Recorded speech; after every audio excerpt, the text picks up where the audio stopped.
Recovery is a process of decisions podcast.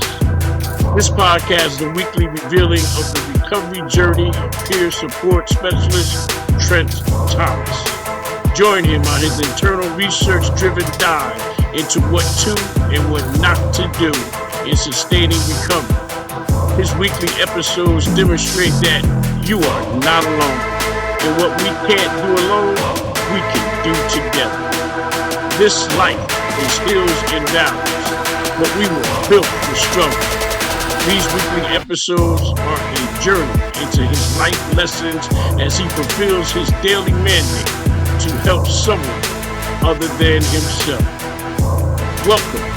The Recovery is a Process of Decisions podcast.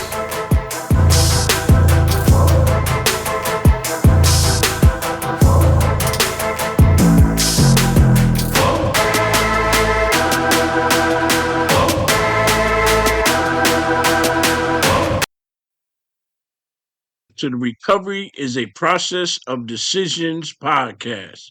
This is Trent Thomas, your recovery peer support specialist. Tonight's episode is entitled Adjusting Attitude in Recovery. Attitude is defined as a settled way of thinking or feeling about someone or something, typically reflected in a person's behavior. What we know is that we cannot control what others do or say. However, we can control how we respond to their words or actions. We also can control our perspective and our attitude of response. How we see a thing has great effect on how we respond. If we look at everything through the prism of I'm right and you're wrong, this results in envisioning our life as no more than a black and white movie.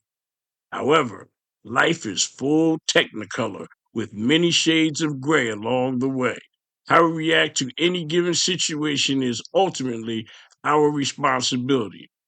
There's a slogan that states, love me or hate me. It won't make me or break me.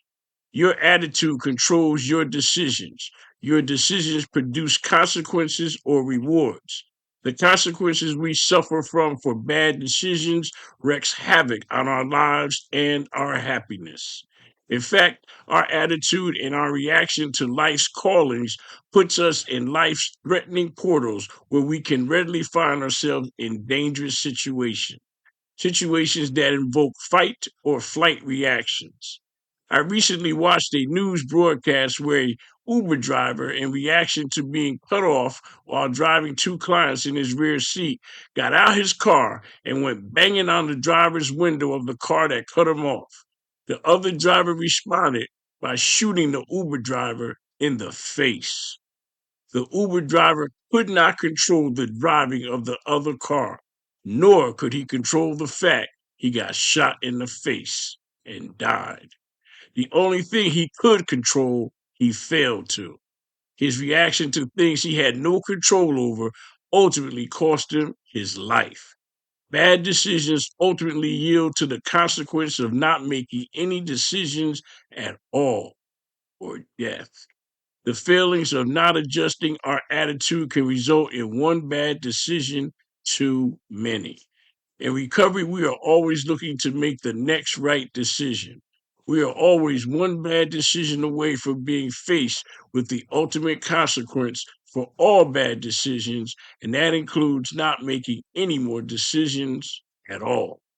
The finality of our loss of making any more decisions should serve as a constant warning for making proper attitude adjustments. For me, I find myself adding thought to my reactions, being mindful that to get the proper response, we need to say the right thing at the right time. And if I don't know what to say, then I say nothing at all. Adding a moment to think before I speak is a quality that has proven instrumental to bringing serenity to my life. Often in my discussions with my significant other, I respond with silence, especially to reactions I get when in the heat of a discussion. Allowing my words to ruminate often results in the interlocutor changing their response or position over time. There's a passage in the Bible that states, "Let every person be quick to hear, slow to speak, slow to anger, for the anger of man does not produce the righteousness of God." The worst expression of a bad attitude is the advocacy of anger. Getting mad or upset is often the end result of a bad or misaligned attitude. Anger often is the full blown production of a haughty or conceited attitude. Anger is the primary repercussion of our out of control attitude. Anger is dangerous. Anger separates one from the God of one's own understanding. Anger invites the prowess of wrongdoing. It's easier to act in disagreement with God when under the influence of anger. Anger permeates a lack of self control. Anger invokes hostility and lack of restraint. Anger permits violence and destructive behavior. Anger dispels the need for the rationale of recovery. Anger redefines what is normal and necessary. Anger is contrary to logic and peaceful negotiation. Anger causes one to succumb to sexual aggression and installs the actions of rape. Anger blocks the will of God from transmitting to the logical mind. Anger increases foolish behavior. Anger precipitates disrespect. Anger sees the violation of God's law. Our attitude without control invokes anger. Anger unrestrained is destructive. It is our attitude that demands restriction and our consistent attention. Our attitude can and should be put under our control. Our attitude is the manner in which we conduct ourselves. The way we conduct ourselves is our presentation of who we are. This is prominent in our recovery. It is the one thing that should be obvious in our new life as we have endured a positive change in recovery, affecting the very way in which we carry ourselves.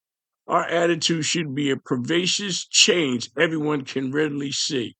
In recovery, we should be willing to change everything to save our life. For me, recovery is a decision to live and not die. Changing my attitude was a necessary component of my life change. Changing my attitude produced the most significant and rapid change in bringing about my happiness, my joy, and ultimately making me free.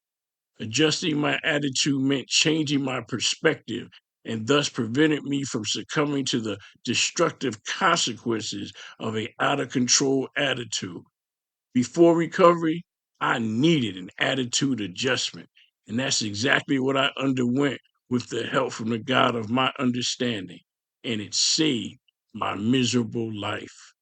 Today, I bear the fruits of serenity, a life where it's slow to anger and constantly look for solutions instead of confrontation, a life where I think before I speak, where I give way instead of pushing ahead, a life where I look to help someone other than looking out for myself, a life where I find happiness in giving instead of taking, a life where I meet each new day with gratitude for another opportunity to just do better. A life where I have faith that everything is already all right.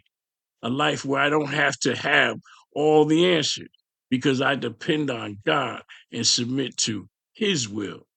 A life of serenity where I accept the things I cannot change and seek the courage to change the things that I can.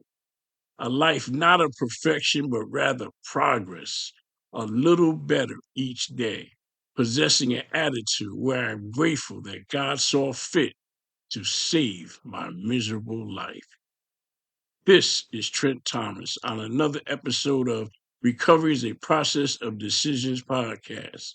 You can now subscribe to this podcast and receive special in-depth episodes for subscribers only, as well as a private personal email account to communicate directly with me for comments and show suggestions.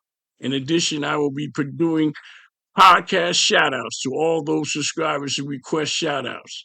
As always, your inspiring comments can be left at transnetrecover.com/ podcast. Please feel free to follow me on Facebook and Instagram.